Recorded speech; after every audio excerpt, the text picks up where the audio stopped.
Mm. Ciel.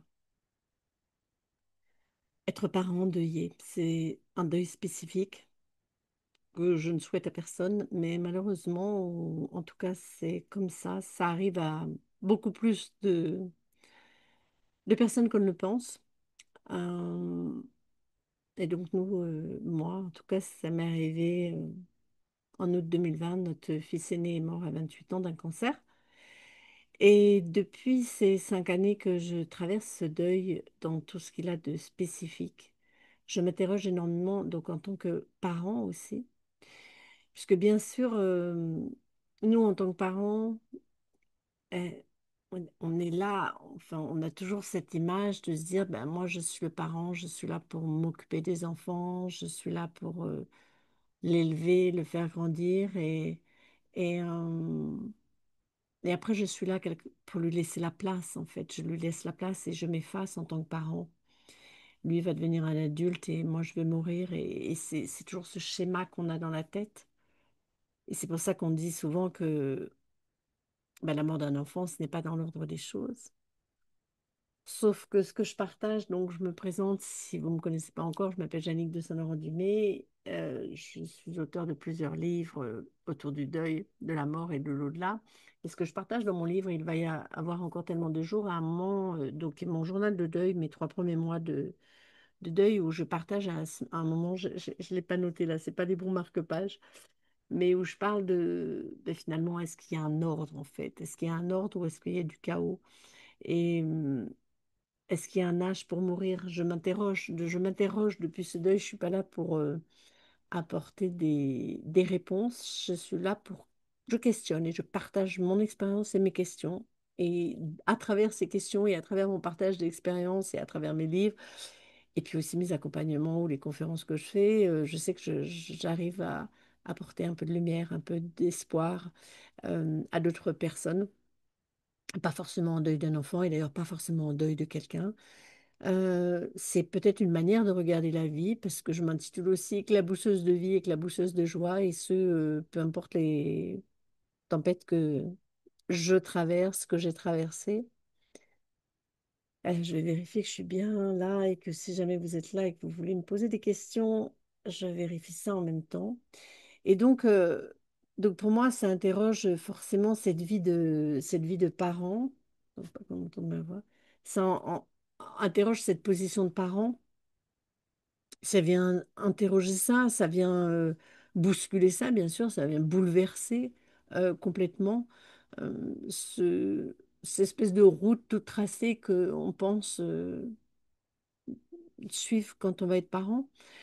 Alors, je ne dis pas que, par exemple, si un enfant perd son parent quand il a 4 ans, enfin, voilà, quand il est trop jeune, en tout cas, au moins en dessous de 18 ans, ou même, voilà, vraiment jeune, c'est aussi quelque chose qui vient bouleverser parce que le parent n'est plus là pour élever, pour éduquer l'enfant, euh,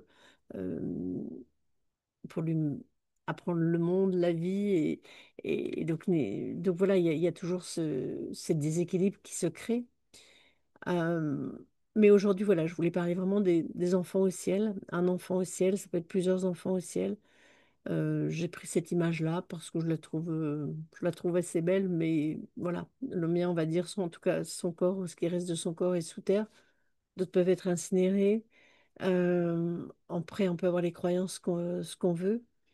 Et en tout cas, il n'est plus là physiquement.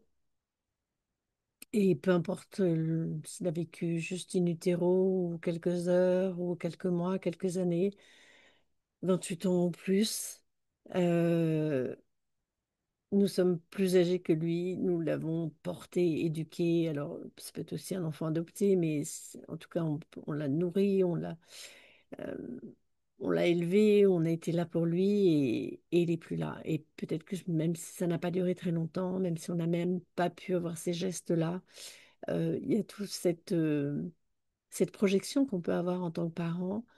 Et puis, cette espèce alors, je sais pas si c'est un instinct pour moi, mais en tout cas, c'est un rôle, c'est quelque chose qu'on endosse. À partir du moment où on choisit d'être parent, alors peut-être que parfois on l'a pas choisi, c'est un peu arrivé par surprise ou comme ça, mais à partir du moment où on assume ce rôle de parent, on assume d'être là, voilà, c'est un rôle qu'on assume à vie.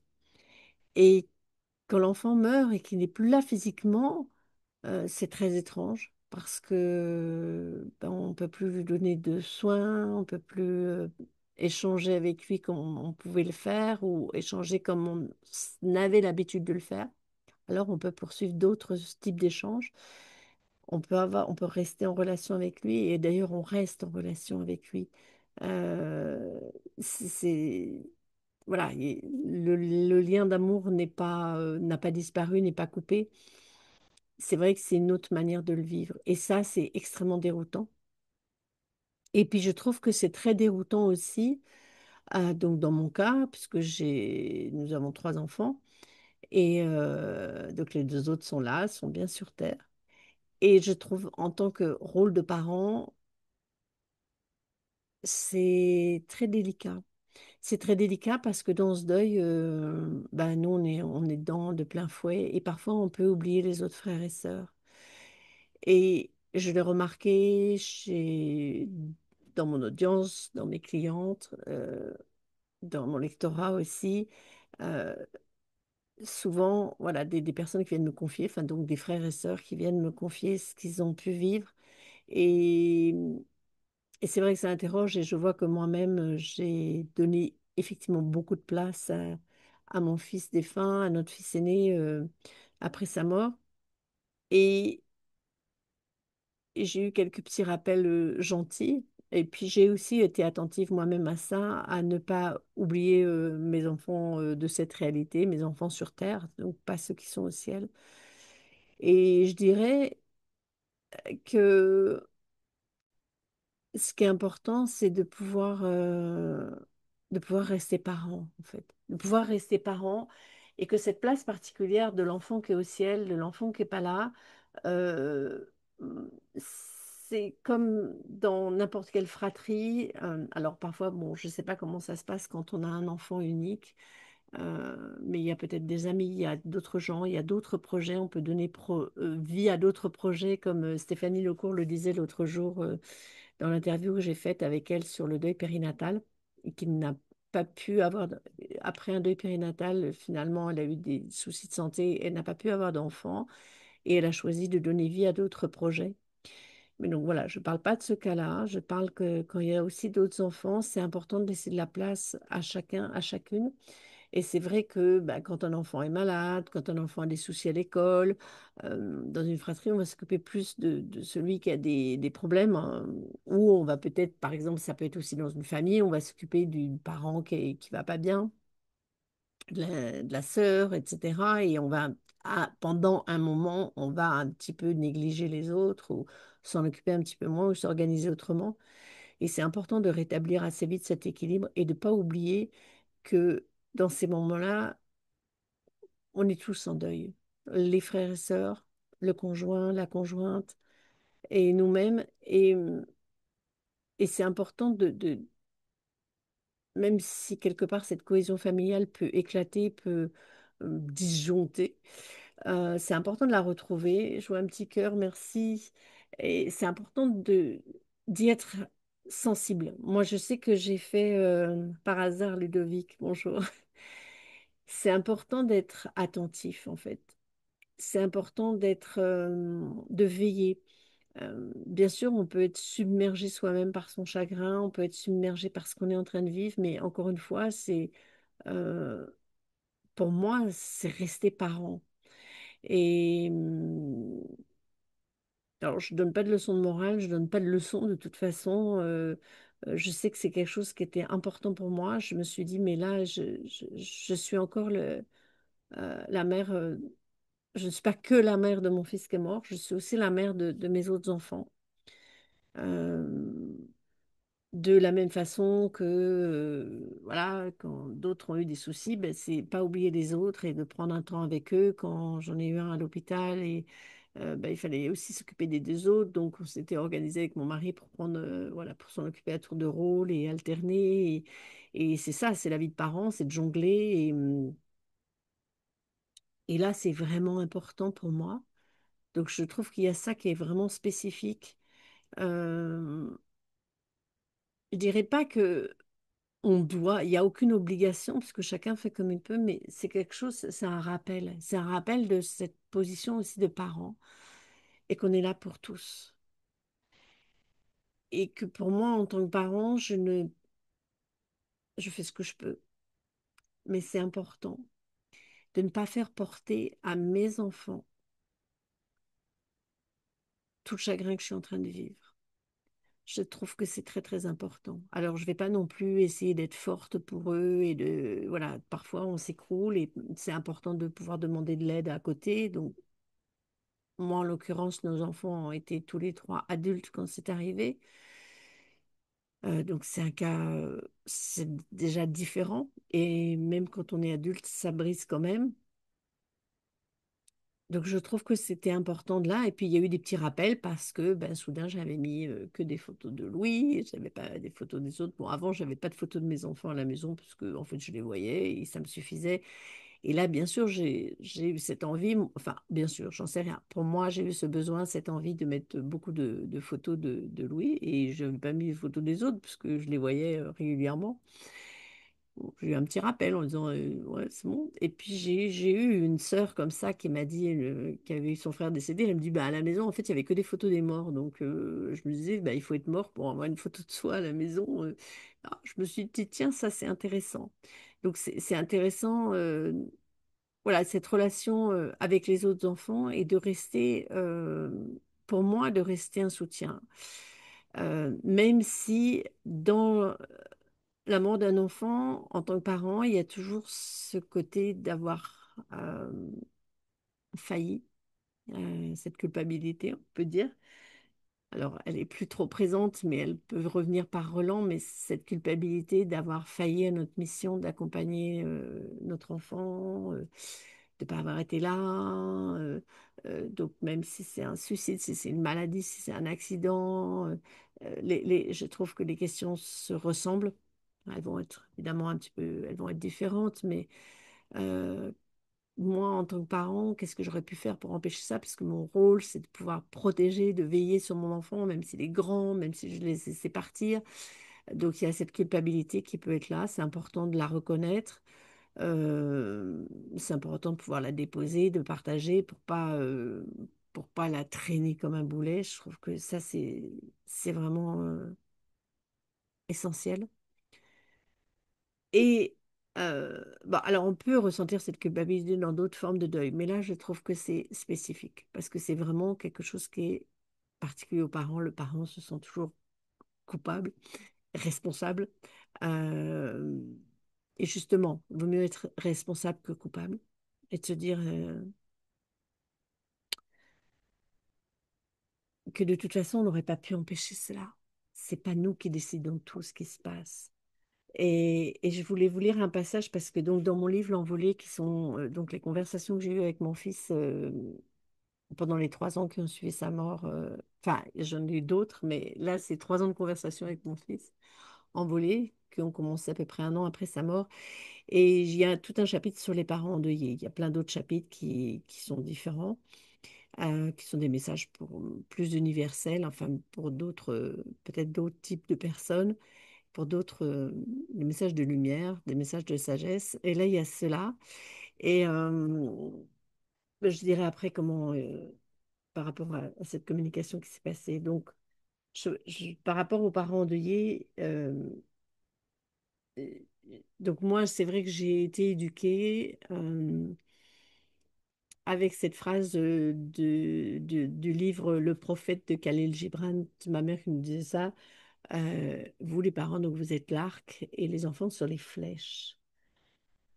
Euh, donc là, le message de mon fils, c'était ne vous croyez pas impuissant. Croire que vous auriez pu nous sauver est un leurre. Nous n'étions pas à sauver, nous ne le sommes pas, vous non plus. Personne n'est à sauver. Votre puissance n'est pas de porter la terre, ni le malheur des autres, ni le bonheur de vos enfants.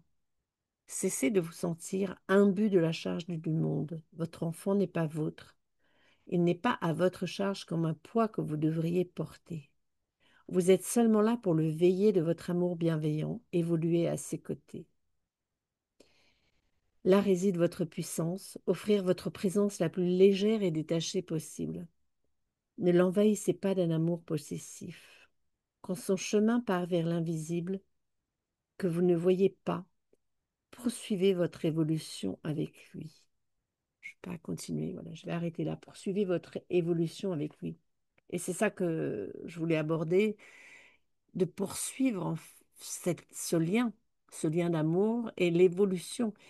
Et c'est vrai que on va avoir tendance, ben, s'il est mort à 8 ans, s'il est mort à 15 ans, voilà, ben, on va rester à cet âge-là. Et, on- et peut-être qu'on va se projeter en disant, ben, maintenant, s'il avait, voilà, maintenant, moi, il aurait 33 ans, merci, s'il était là, il aurait quel âge? Et se projeter dans la vie qu'il aurait pu avoir sur Terre. Mais en fait, non, c'est suivre son évolution ailleurs. On y croit, on n'y croit pas. Moi, je sais que j'ai eu besoin, je me suis adressée énormément à mon fils, donc j'ai vraiment, je lui ai demandé tout le temps, parle-moi, montre-toi, qu'est-ce qui est possible, qu'est-ce qu'on peut créer. Et il y a eu ces conversations qui sont là, qui sont venues, qui ont été vraiment quotidiennes pendant longtemps, parce qu'en fait, je posais des questions quotidiennement et il me répondait. Maintenant, c'est moins fréquent parce que j'ai moins ce besoin. Donc, je le questionne de temps en temps, ou je le questionne ben, pour des séances, quand j'ai des clients, pour certaines choses spécifiques, et puis à des dates spécifiques, je me crée des rendez-vous avec lui aussi, ou quand voilà, j'ai une question spécifique qui vient. Mais c'est un petit peu moins fréquent parce que quelque part, je suis rassurée. Ça commence. Je ne suis pas complètement rassurée, je ne suis pas complètement apaisée, mais bon, voilà, ça commence à être plus fluide pour moi. Donc, ces échanges-là se sont un petit peu espacés. Je reste en lien avec lui et là, ça m'arrive pas forcément régulièrement, ça m'arrive pas forcément souvent. Mais cette nuit, dans mon rêve, il était là et il n'était pas mort là. Il y avait quand même un truc comme si il était mort et qu'en fait, il était un peu revenu. Enfin, c'était un peu bizarre. Et donc, j'aime bien rêver de lui et qu'il soit là. Et parce qu'il y avait un truc en disant, ah ouais, mais ses affaires, on les a mises à droite à gauche, il va pas trouver ses affaires et du coup, il va pas pouvoir vivre. Enfin, voilà, c'était un peu bizarre. Je vous raconte ma vie, je vous raconte mon rêve, mais c'est pour dire que, voilà, il y a ce lien qui reste là. Euh, il y a ce lien qui est toujours présent. Il y a ce lien d'amour qui est là et de laisser l'évolution. Et donc, c'est de laisser de la place à chacun, laisser de la place aussi pour les autres enfants, laisser de la place pour cet enfant-là qui est dans une dimension invisible. Alors, peut-être qu'on n'y croit pas, peut-être qu'on croit au néant, mais peut-être si vous croyez que au néant, vous n'êtes peut-être pas en train de m'écouter. Moi, c'est même pas une histoire de croyance, c'est vraiment ce que j'ai perçu, ce que j'ai reçu. Là, je me suis dit, parce que oui, il y avait un vide immense, il y avait un néant immense. Et, et je me suis dit, mais là-dedans, il y a quelque chose. Et enfin, en fait, je me suis pas dit, je me suis dit, qu'est-ce qu'il y a? Qu'est-ce que je ressens? Qu'est-ce que je perçois? Et là, j'ai eu des tas de sortes de perceptions, parfois des visions, parfois des mots, donc des messages qui sont venus après. Il y a eu plein de ce qu'on peut appeler des signes ou des ressentis, euh, même si il y a toujours ce doute et peut-être ce manque d'objectivité dont certains pourraient m'accuser, enfin m'accuser, me dire, bah oui, voilà, c'est normal que tu aies des signes, peu importe. Et il y a toujours quelque chose, il y a toujours une présence. Et c'est important d'entretenir ce lien et que cet enfant fasse toujours partie de la famille. Et je reviens aussi sur Stéphanie Lecourt, c'était intéressant parce que même si son enfant n'a pas vécu, c'était important qu'il s'inscrive quand même dans sa lignée. Et donc c'était vraiment, on pourrait même appeler ça une fausse couche. Mais donc il y a quand même eu un enfant et c'est important qu'il soit inscrit dans la lignée et qu'il ait un prénom. Enfin, je trouve que c'est important. Donc Donc, il y a une existence. Elle n'est pas terrestre, elle est différente. Alors, parfois, il y a eu aussi l'existence terrestre et après, il y a l'existence, on va l'appeler céleste, parce que j'ai dit un enfant au ciel. Et c'est important de ne pas l'oublier, même si on n'est pas constamment avec ça. Et en même temps, enfin, moi, en tant que parent en deuil, j'y pense constamment. euh, même si je ne pense pas tout le temps à mes enfants en général, parfois, voilà, je suis occupée à autre chose. Et ça, c'est quelque chose que je réalise là, et j'en parle à un moment dans mon livre, il va y avoir encore tellement de jours. Je dis, tiens, aujourd'hui, j'étais un petit peu moins omnibulée par ta mort, j'étais un petit peu moins omnibulée par toi, un peu, ben voilà, quand on est dans ces activités. euh, nos enfants font partie de notre vie complètement, et parfois on peut être occupé à autre chose, et il peut y avoir des moments où on n'est pas euh, constamment en train de penser à eux, et c'est OK. Et c'est pas qu'on les oublie, c'est pas qu'on oublie qu'il est mort, et il n'y a pas de problème avec ça. Donc, c'est rester dans ce lien avec les enfants. euh, je dirais qu'il y a un lien au-delà de la pensée, qu'il y a un lien du cœur, qu'il y a un lien d'amour, et qu'il soit au ciel ou qu'il soit sur terre, et de laisser de la place pour chacun. Laisser de l'espace pour chacun, donc laisser de l'espace pour cet enfant qui est au ciel. Il ne s'agit pas de l'oublier. Et laisser de l'espace pour ceux qui sont sur terre aussi. Et c'est vrai que c'est très particulier, et c'est très particulier dans la relation familiale, euh, parce que euh, l'équilibre est, je dirais pas qu'il est rompu, je dirais plutôt l'équilibre est différent. Je l'ai remarqué bah, à chaque nouvel enfant qui est né, hein, on est deux, après on est trois avec le premier enfant, on est quatre, on est cinq, donc c'est à chaque fois un nouvel équilibre familial. Et puis quand les enfants sont partis de la maison pour leurs études, il y en a un qui était parti en sport-études aussi, donc qui est parti plus jeune, à chaque fois ça a aussi changé l'équilibre familial. Il y a eu des retours au moment des études. Et là, même euh, avec les enfants qui n'étaient plus à la maison, il y avait un équilibre qui était toujours avec nous cinq. Et là, nous sommes toujours nous cinq. Nous sommes toujours nous cinq avec un nouvel équilibre malgré tout parce que cette présence n'est plus là physiquement. Il n'y a plus les coups de fil, il n'y a plus la voix, il n'y a plus le corps. Et il y a toujours cette présence quand même. Il y a toujours nos souvenirs communs, il y a toujours ce qu'on a vécu. Et je ne sais pas comment ça se passe avec des enfants très jeunes, mais il y a cette photo qui peut être là, on peut en parler. Donc il y a cet équilibre qui est là, et qui devient, alors je dirais pas ce qui devient plus délicat ou plus fragile, mais il devient plus subtil peut-être. C'est un nouvel équilibre encore. Et je dirais dans la vie, on est toujours en train de... euh, on est toujours en création d'équilibre. On est toujours en train de marcher. On est des funambules, en fait. On est des funambules dans la vie.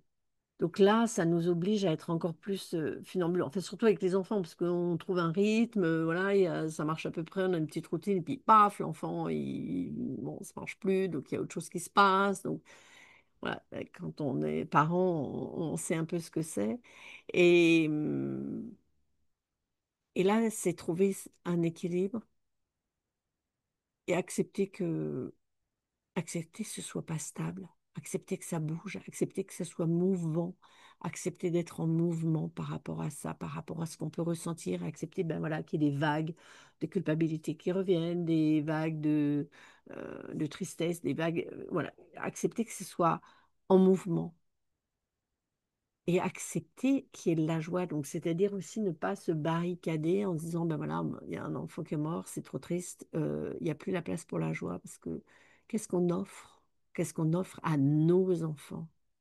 Qu'est-ce qu'on offre au monde? Qu'est-ce qu'on offre aux autres? Voilà mes réflexions pour ce soir, voilà mon partage. Ah ben, il y a Nadia qui est là, mais j'ai arrêté, donc il faudra revoir en différé. Ce sera aussi rediffusé sur YouTube. Euh, comme toutes les semaines. Je vous dis à la semaine prochaine. Je vous remercie d'avoir été là. Si vous avez des questions sur les livres, sur mes accompagnements et sur les conférences, si vous avez envie d'une conférence près de chez vous, vous me contactez. Et je vous dis à très bientôt. Je vous remercie d'avoir été là. Je vous remercie aussi de liker, de commenter, de partager si vous pensez que ça peut contribuer à d'autres personnes. À bientôt.